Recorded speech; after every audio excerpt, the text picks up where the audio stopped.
everybody, welcome to Girl Talk Algarve. Today we're going to talk to you about empty nest syndrome. We've all been through it with, kids. They go off to university, they get a job, they just leave home because they don't even like you, or any million other reasons. That's probably my kids, isn't it? Yeah. So tell us about your experiences of empty nests. Now between us we've got 9 kids. I have the majority.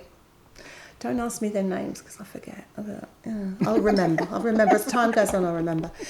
So, Les, go on. You start. Okay. So, how old are your babies? So my daughter Danielle Vincent, they love having a little name on this, is 29. She left home at 18.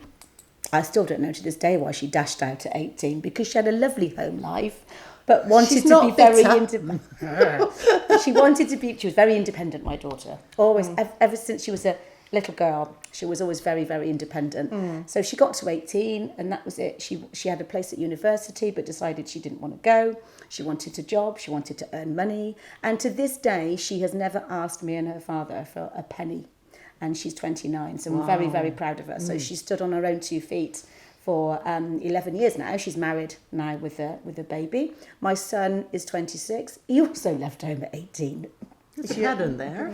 Again, just because he liked his independence, wanted to be on his own, although he did miss Mum's cooking, Harvey Stokes, and still misses it to this day. I think he almost regrets leaving quite so soon, because I think as they start to realise what it's actually like when they move out. And I do remember me visiting him one day and he said, "Mum, I had no idea just how much you did for me. I thought the fairies came to do my washing and to put all my clothes away and to tidy my Xbox games up and things like that." So he was having to learn it all himself, wasn't he? So yeah, I have to say, I was very upset when my 2 left. I mean, that was because I was then left with my husband on my own. I think that's the reality, isn't it? It was like, oh no. Now what did you talk to your husband then? Did you find that bit awkward? Just being the two of you? Actually, I had left my husband before my son left. So I was with my second husband. So it left me and my second husband alone together. And I missed my son terribly. Even though I was actually in a new relationship, I still missed him terribly because he's still my little soldier today. He'll hate me for saying it. But he knows that. He knows little soldier. Yeah, he's my little soldier. Although saying that, he's my big soldier now because I have a grandson. Who's your little soldier? So my grandson is my little soldier now. But yes, I was very upset when both of mine left home because... But I do see them a lot now, and I stay with my daughter when I go back to the UK. So it's almost like I've found her again. Yeah. And then we spend lots of time together. Yeah, so I didn't like it, no, because I would have carried on living with my children until I was old and grey, and then they could look after me, right? Exactly. Is that not how it works? Yes. Yes, I completely that's what I agree. was thinking. Yeah. So I'd live with them forever. Yeah, my plan too. And then they'd look after me. Yes. No, I wouldn't fancy Okay, that. what about you, Yeah. Ava? Me, well, I have a big, beautiful, lovely, amazing son. He's 35 soon. Yeah. I lied about his age for many years, I can say. I had a picture of him when he was 8 years old, and I kept that until he was 22 or something. So when people asked me, how old is your son, I showed this picture. So I didn't even lie about my age. I lied about his age. He was just too big. Yeah, but that's. I have a lovely relationship with him.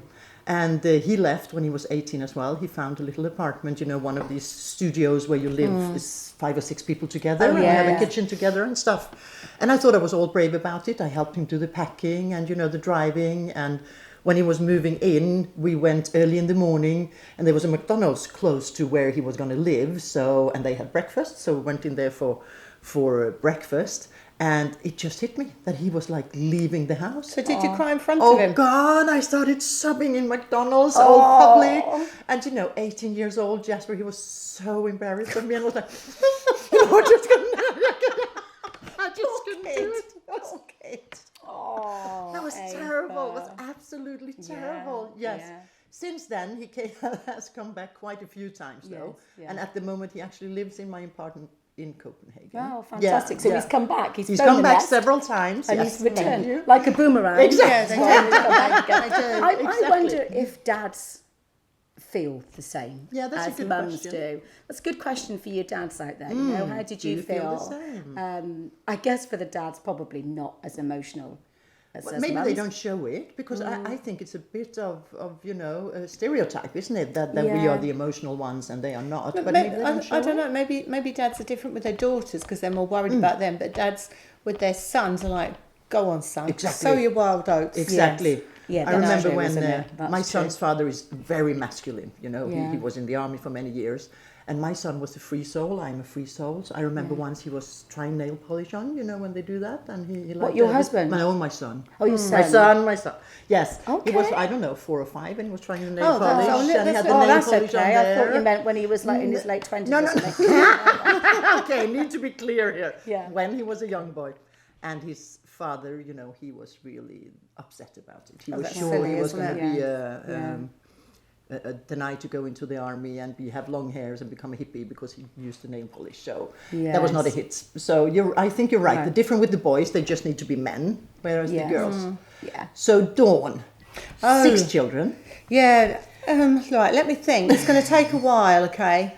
The oldest one, she went off to university. That was that. So they do, don't they? Once they go to uni and then they're their own person. So, yeah, that was fine. And then the next one, she was a little naughty girl, Julia. And she Julia. went off. She's my naughtiest. Okay. She is lovely, but she's very naughty. Very naughty. She's not quite so naughty now. She's lovely, but... How yeah, old is she now? Is she going to mind you saying? Do you know what? I'm not actually sure. Oh, I'm just trying to work it out. Maybe we need to edit that bit out. No, it's okay. They understand. Don't ask me when her birthday is. I think she's going to be 35 at Christmas. Ooh, I think. okay. I think. Sorry, Joe. I don't know. So yeah, she was about 16. She was my little rebel. She was expelled for being naughty when she was 14. There we go. But she's made her way. She's lovely. She's fine. The next one down, he went off to university, and then he came back. Oh, then he had a year at home when my food bills were ridiculous because he played rugby and he did a manual job saving some money, and then he cleared off to New Zealand. And he had an amazing time. I think he was trying to say something to me. Mum, I'm going to the other side of the world. I do remember I took my Charlie, my big bunny. I've got a big bunny You've and got a big bunny. a little bunny. So I took Charlie Big Bunny. I took him to university at Derby. And he's a big lad and he does play rugby, as I say. So we went a little bit early because it had to fit in with me going on holiday, actually. Of course it did. So, sorry. Priorities, kids. So I took him up there. We bought him a fridge. We stocked everything up. I stayed the night. We went out for dinner. And it was great. It was fine. And there was another guy, Steve, who was moving at the same time. And they just sort of looked, fancy a beer. And off they went. They were fine. And I went, so that was it. And I remember I drove out back onto the motorway and there was the first service station I stopped at.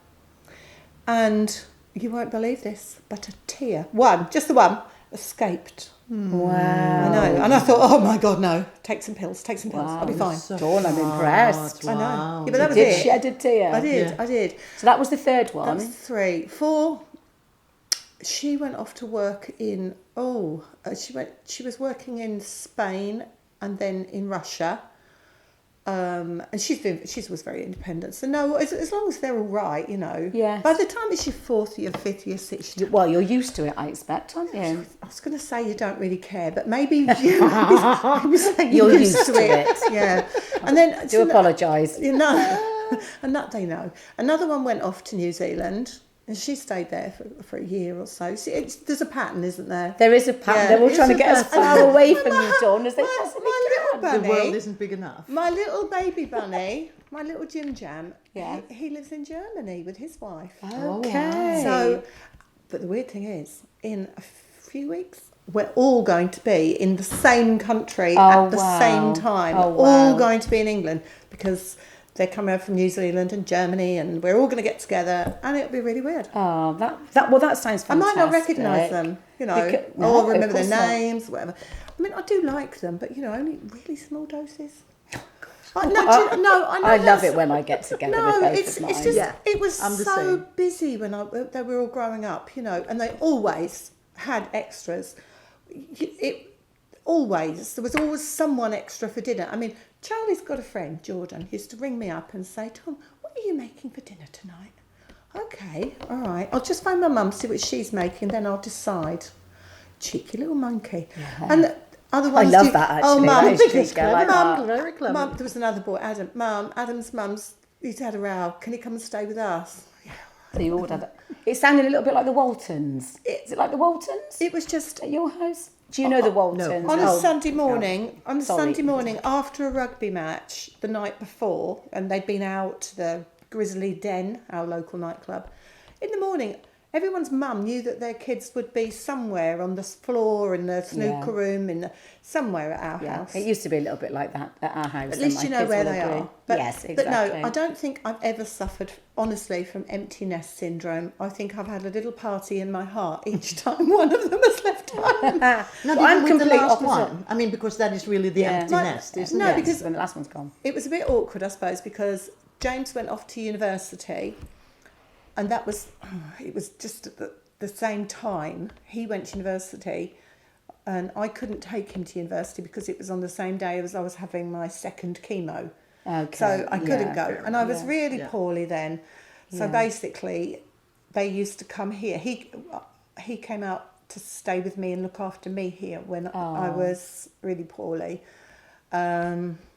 That was nice. Yeah, you know, Yeah, that was a lovely I think thing to do. I think they are quite nice, really. Apart they from are. Charlie, who rings up and says, "Hello, Mum, how's my inheritance coming along?" And you say, "I'm spending it, darling." Exactly. I just said, you know, you could really go off you, couldn't you? You really I could. love that. I think I've still got empty nest syndrome. Oh, do you? Yeah, I do still miss mine a lot, actually. I do miss that, you know, hustle and bustle of life with them, I think. I do really, because they were good kids. They were really good kids. Apart from my son did go missing one evening. Oh, did he he? decided just to take himself off, and he was about 14, I think, at the time. And I literally was beside myself. I mean, he returned within an hour. It's ridiculous. I know, but I couldn't find him anywhere, and he'd gone wandering off, and he'd just gone to the woods for sort of to cool down. I think he'd had an argument with his dad. But I mean, how ridiculous! What a ridiculous mother I was. No, Overprotective, it's not. maybe. We lost Scarlett on a beach in France when she was about 4, and she's very deaf, and she was missing for hours. Oh, It was no. terrible. That was bad. We lost Charlie at London Zoo. Oh, He was missing for hours. The worst thing. Oh no, God, compare it. The worst thing I ever did, and this is to my little baby bunny James, and I'm really sorry, James, but it is funny. So I was dashing off to go to work. I'd got all 6 of them, and I was trying to get them in the car to go to work, and drove down the road, and I got to the childminders, which is probably about 8 or 9 miles from where we lived. And then I was supposed to be dropping the kids there and then dashing off to get the train at the station, you know. So Wu said to me, "Where's the babe?" And I said, "Oh." oh no! And I'd forgotten him. I left him on the floor at home on his changing mat. Oh, wow. Oh, this was a long time ago. No need for anybody to ring social services right No, now. James is nearly 26 now. He does know this story, and he has forgiven me a little bit. Oh, but gosh. I remember telling my mother-in-law at the time, and I laughed. made And me she feel- didn't. No. No. Of He was course 4 not, months no. old. He was fine. I can't believe you admitted that to your mother-in-law. Oh, I thought it was funny. Why would you? Just to wind her up. I can imagine my ex-mother-in-law. Oh, just to wind Might her have up. said that to her. No, Wow. I'm trying to think of other times I've lost the kids. Oh, frequently. Oh no, it's just that awful feeling, isn't it? No. Do you remember that time? And this is an awful story. Remember the James Bulger? Oh, yeah, I knew you were going to say that. That there was you probably don't know this story, but there was it was probably, I think it was 1992. Charlie was exactly the same age. Yeah. So early 90s, wasn't it? And it was, yes, because I remember being in a supermarket just after Jamie Bulger had been abducted and found dead. Yeah. And there was a little boy the same age. It looked like him, everything, wandering about. And my husband at the time went to pick the little boy up, and I said, "No, I'll go and get him, because obviously you're a fella." I picked him up, and I was holding him up and saying, "Where's mummy? Where's mummy?" You know. Yeah. And this woman came over. Hello, how have you been? You were supposed to stand there. And I said, he's only a little tot. not gonna just stand there, you are can't they? You can't. I said, do you know what's just happened with Jamie Bolger? Yeah. And she just said to me, oh no. Yeah. Well, we know that there are parents my like that heart broke around. for but that little boy. I just think at the time, I think it made us all really aware, didn't it? And frightened when we went. He was taken in a shopping mall by two teenage boys and led off to his death. we won't say what happened. It was terrible. No, it's too grim to know. But I think it made us all aware at that time. That when we were out with our little children, you know, we were all paranoid. I didn't lose Charlie till he was 8. No, that's in your defence, you mean? the zoo, yeah. In the zoo. But going back to what you said about you seeing a little child on their own. Yeah. If I see since that day, if Always. I've seen a child anywhere on their own, I will always approach them and wait with them until a parent comes along. Now I can't stand it. We're women of that generation where we will never forget that little Jamie Bolger. No, never forget that image of seeing him being taken away. My mother actually lost my son in the zoo of Copenhagen. Oh, right. Oh, that happened in a zoo as well. Oh, yeah, in a zoo, yeah. I think it's, they had this place for younger children where they have a lot of goats and stuff. And, these caves, and you can go in one end and out the other end. And my son was very active when he was young. Yeah. And he went in one end and came out the other. My mother was watching, And one time he went in one end and she was sure he was going to come out the other end. So she went there to catch him. And he didn't come out. And she started looking by the goats. I mean, of course she was panicking. I mean, imagining losing your grandchild. And she's Swedish and we lived in Denmark. She didn't speak the language. She was all confused. She didn't know. She was. Oh, you poor man. Oh God, she was panicking. I think as a grandmother, it's actually even worse because of course it is. Well, for starters, you haven't got the energy to run around the whole. She must have been our age at the time. Yeah, so loads of energy. But even so, you're not on your feet as fast as a 20-year-old is. No. And I know when I take my grandson out, I'm very aware of. Is he exactly by my side? Yes. Because I just think, I don't know if I could catch up with him anymore. No. I mean, your instincts would kick in, and of course you probably we would. go so fast. We had our kids on reins. I remember when my first one was born, she had her big silver cross pram. She's Daniela as well. So across that, she had the white reins with her name in gold across them, hooked onto, and you'd take her out and she'd wander around on her reins. Yeah, but now people did you really? Yes, we did. We'd have them on reins. Oh wow, that's like a dog, isn't it? Yes. Oh, that's awful. No, it's not. No, it wasn't. No, there was a lot of slack. A lot of slack. But at least you weren't going to lose them. Yeah. Oh wow. No, and especially after the little. I would say that the south of England, or England generally, is much more densely populated than where you come from. Yeah. So you can lose kids in crowds. Yeah, you can. Yeah, absolutely. And no, I had no qualms. All of mine had those. Oh really? Yeah. Until they got to an age where they were able to understand, stay by mum and dad. Yeah. I think when they're 2 and they just start walking and they don't want to sit in their pram, that I think they needed to be on, because you only had to turn your head, didn't you, for a split second, and they could be gone. But I don't think it was so much that we were worried about them running off, but other people grabbing them and taking them actually. And I think that was our fear. Don't forget, I had millions of them, so I had to sort of keep hold of them. Yeah, you were like Cruella de Vil with all the like 101 Dalmatians. And so I had this bloody great big pram. So there'd be a baby, always a baby in the pram, and then there'd be one on the seat, and then one trying to get on the other end, and they was probably pregnant as well. Yeah. Oh wow! Oh gosh, yeah. You see, having one and having two was a lot easier to control, I think. Of course, and poor Dawn with them. Yes, absolutely. So you did. Yes. I'm not having any more. Just as well. And that's a good time to probably end this conversation. We're not going to have any more children. No. That's it. Okay, well, it's lovely to talk to you all again. Thanks for joining us, and we'll see you next time. Thank you. Bye.